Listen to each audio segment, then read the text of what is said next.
Yeah, so today's video is going to be a little bit different.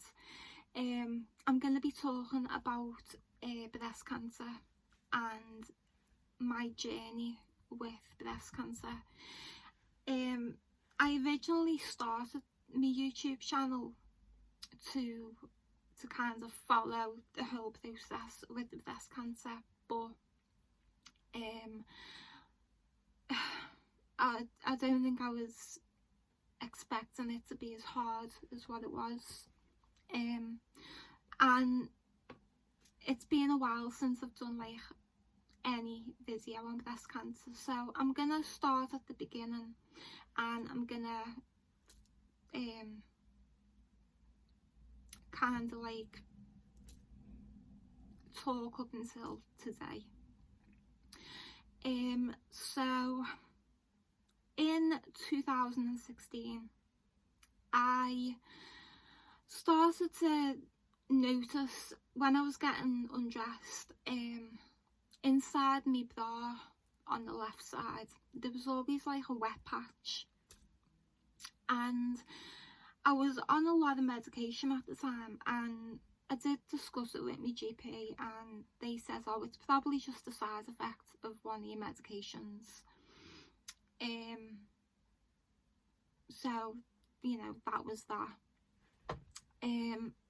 But then it started to get really bad, and I went back to my GP and you know, she examined me in that, and she done me a referral to Clatterbridge.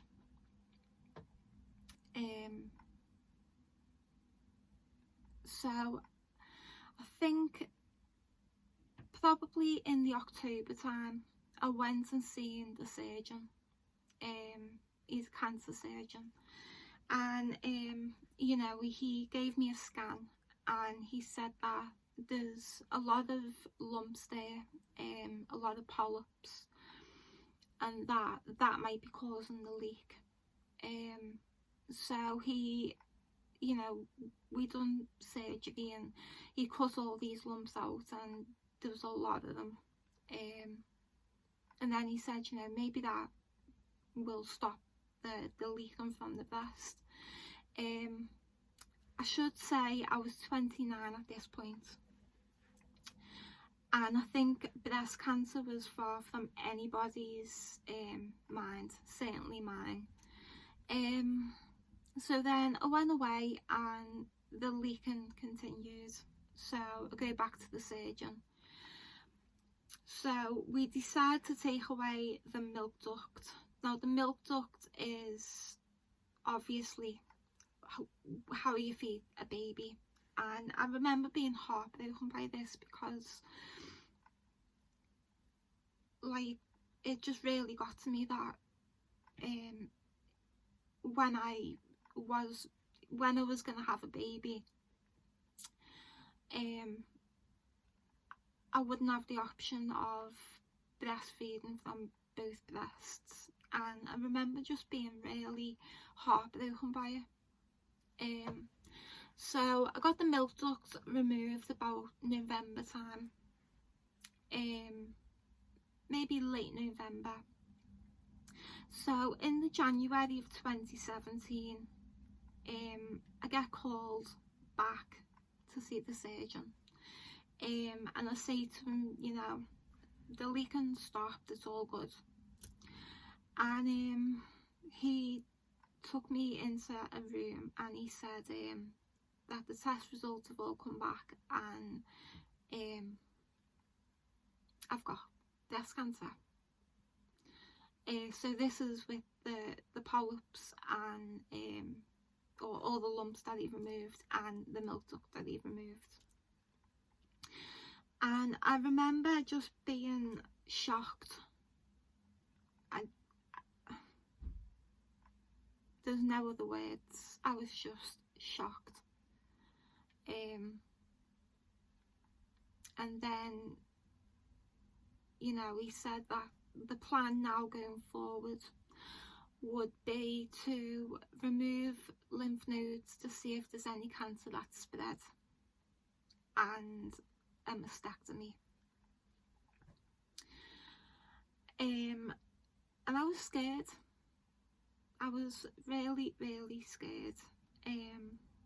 So I said, yeah, let's take the lymph nodes out, let's see if it's spread. So, you know, they take the lymph nodes out the following week. I get the results back that same week saying it's all good, it hasn't spread.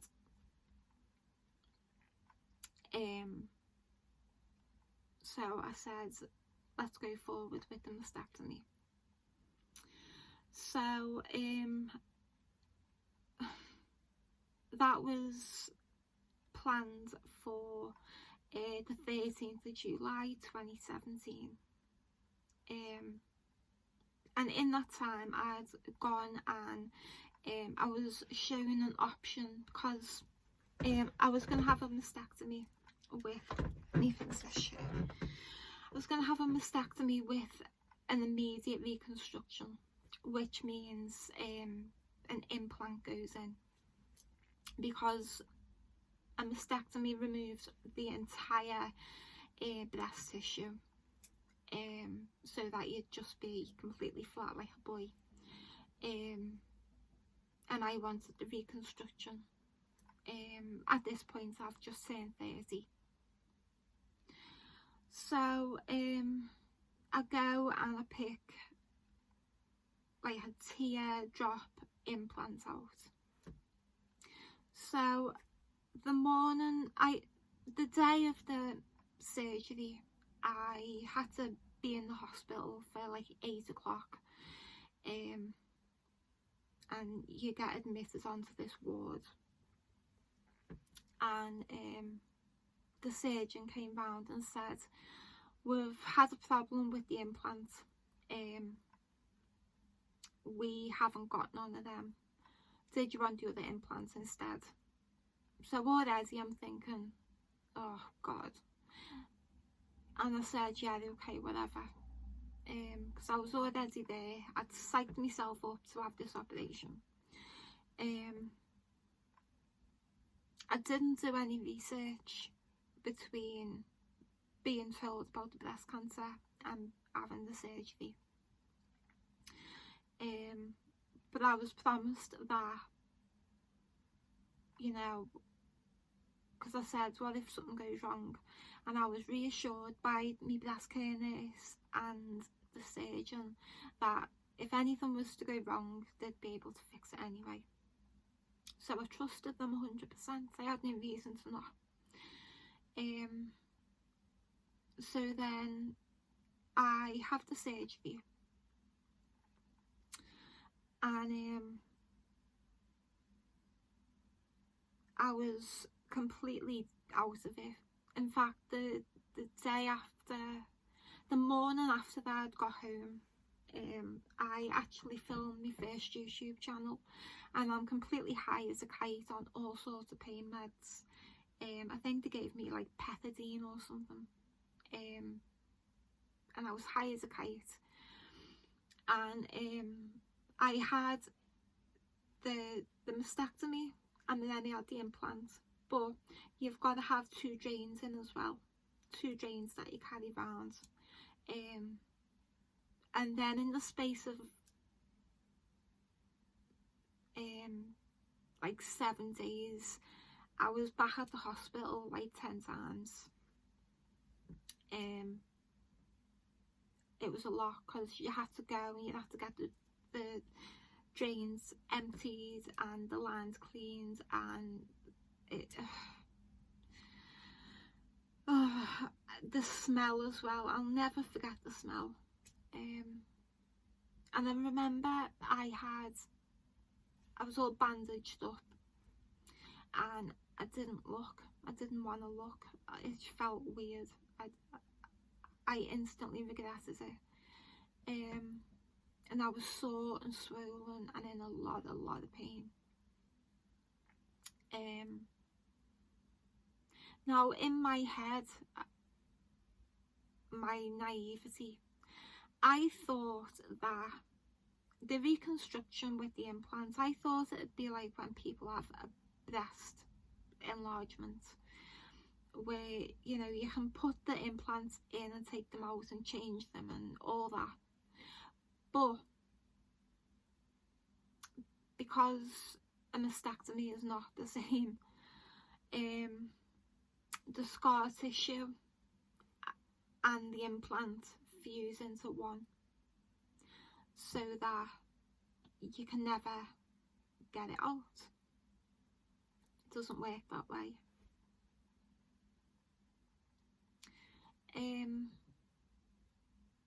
For a long time, I'd say about my first 2 years,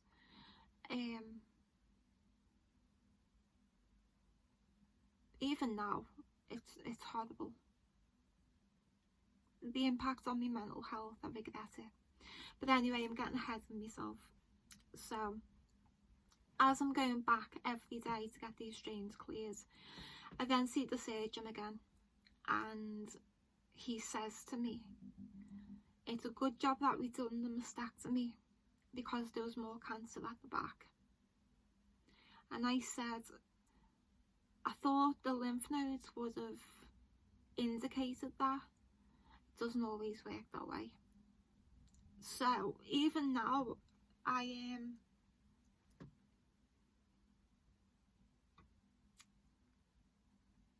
like sometimes I regret getting the mastectomy so much, but then I'm instantly reminded that if I hadn't have had the mastectomy, the cancer at the back would have spread and we didn't know it was there.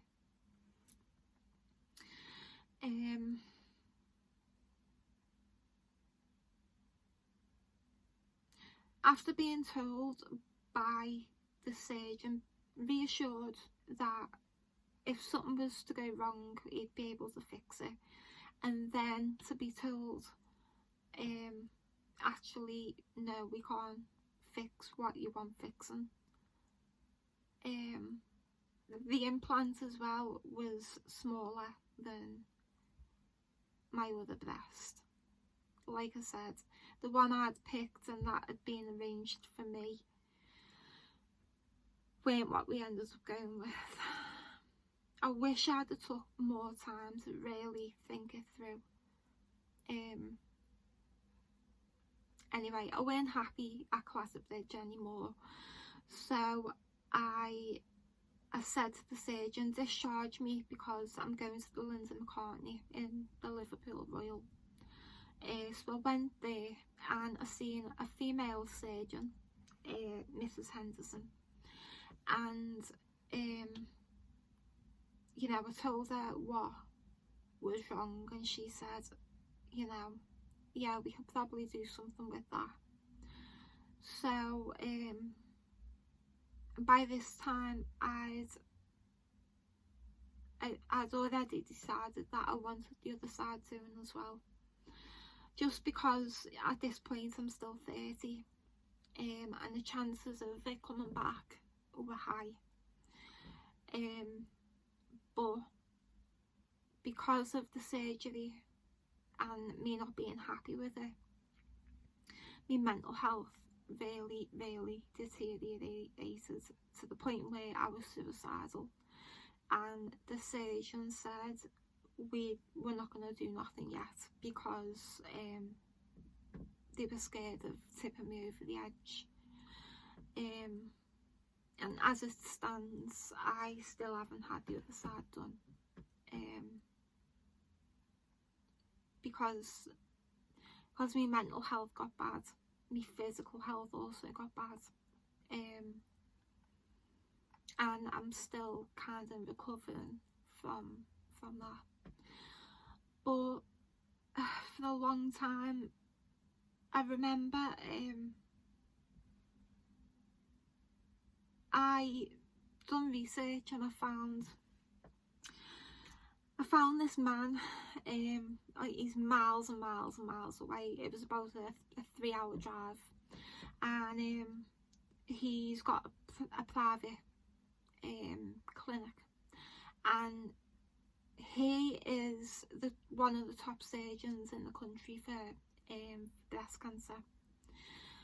He trains the surgeons, and I went, didn't care how much it was going to cost. I was willing to get into as much debt as need be. So I went and seen him, and he was the only one that had been honest with me. He said I should have been told before I even agreed to get the mastectomy of what that actually entails. I should never have been told that it can be fixed. I should have been told about the consequences. And bless him, I was there for about 50 minutes. I was just broken. Because up until then I'd had hope that I could feel like a woman again. And his honesty took away that hope. And I'm grateful, because hope is not always a good thing. Having hope just drags out the pain.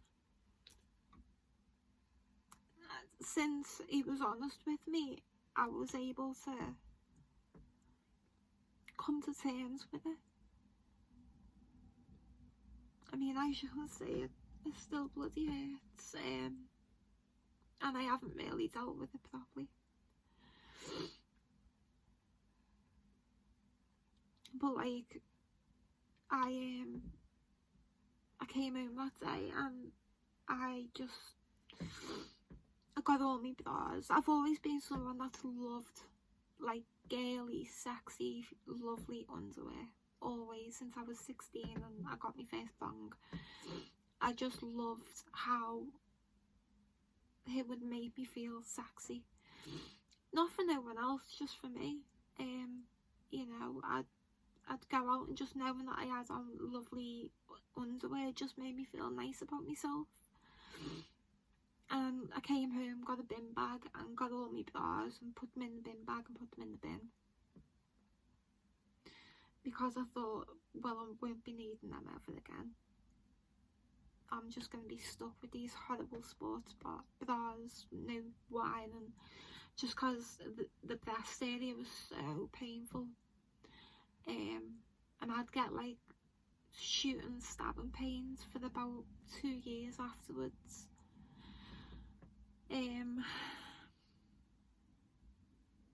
But yeah, the psychological effect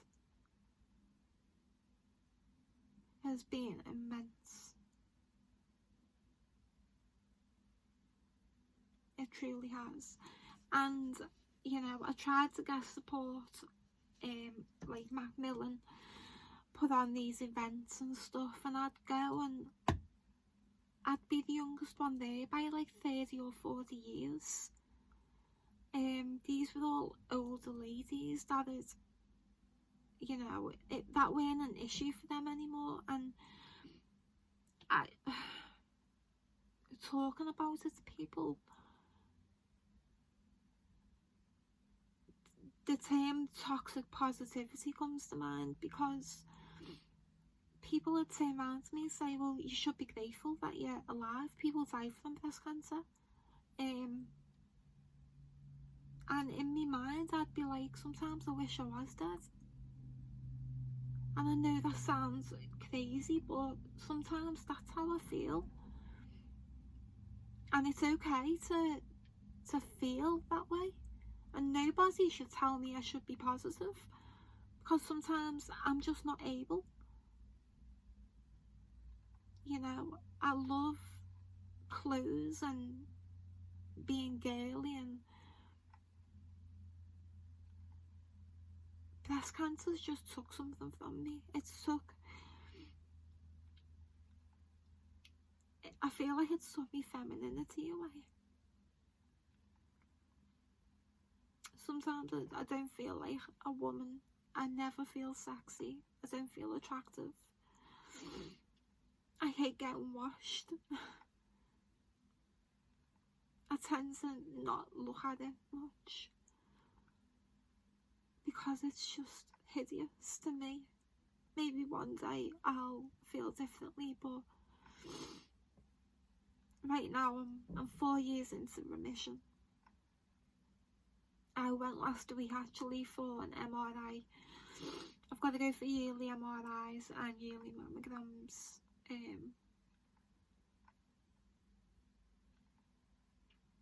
But yeah,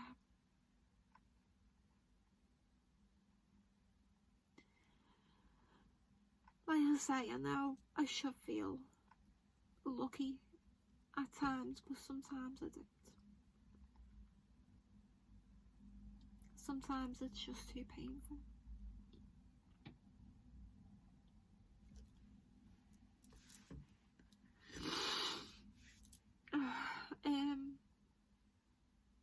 I just wanted to do this update, and you know, if anyone's struggling, I'll send you me prayers, because it's not something a lot of people understand.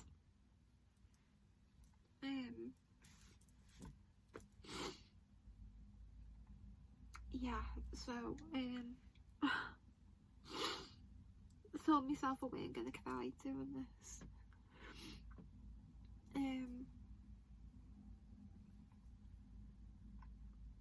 But yeah, my next video is gonna be about Peter writing.